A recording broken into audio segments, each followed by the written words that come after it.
के मंत्रा और मार्केट्स के अंदर तेजी बरकरार। 160 अंकों पर निफ्टी, सेंसेक्स 500 अंकों पर और निफ्टी बैंक 950 अंकों की तेजी के साथ सो फार ट्रेड करता हुआ दिखाई पड़ रहा है। मार्केट्स में फर्म स्ट्रेंथ बरकरार है। अब मोबाइल स्पेक्ट्रम नीलामी के बाद अब सरकार सैटेलाइट स्पेक्ट्रम आवंटन की तैयारी कर रही है। सूत्रों के मुताबिक दूरसंचार विभाग इसी हफ्ते स्पेक्ट्रम आवंटन की शर्तों पर ट्राई से सिफारिशें मांगेगा। इस खबर पर और डिटेल लेते हैं। असीम मनचंदा हमारे साथ मौजूद भी हैं। तो असीम, बजिंग स्पेस है, पहले टेलीकॉम स्पेक्ट्रम की बातचीत, उसके बाद टैरिफ हाइक और अब सैटेलाइट की बातचीत। क्या हो रहा है स्पेस पे अब आगे, मतलब क्या डिटेल है? सुमित, नया टेलीकॉम एक्ट जो लागू हो चुका है, इसके कई सारे सेक्शन लागू हो चुके हैं। नए टेलीकॉम एक्ट में प्रावधान है कि सरकार सैटेलाइट स्पेक्ट्रम नीलामी के जरिए नहीं देगी, बल्कि इसका एलोकेशन किया जाएगा। और टेलीकॉम कंपनियां पिछले 2 साल से इंतजार करिए कि कब सरकार इस स्पेक्ट्रम को उनको अलॉट करती है और सरकार वो अपनी सर्विसेज शुरू करती है।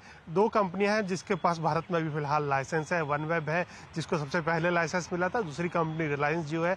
तीसरी कंपनी स्टारलिंक है, जिसने कि अभी सरकार के पास लाइसेंस के लिए आवेदन किया हुआ, जिसको अभी लाइसेंस मिलना बाकी है।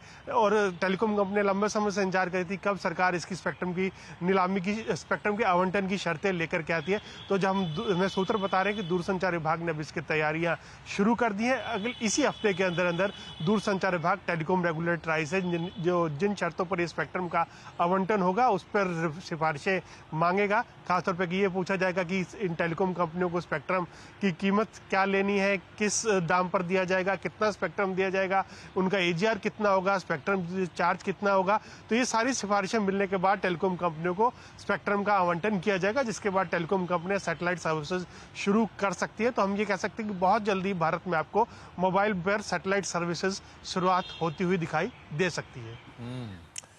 बहुत बहुत शुक्रिया असीम, ये तमाम डिटेल हमारे साथ शेयर करने के लिए। और आगे भी हम इस पे आपसे और जानकारी लेते रहेंगे समय समय पर, लेकिन फिलहाल के लिए बहुत बहुत शुक्रिया।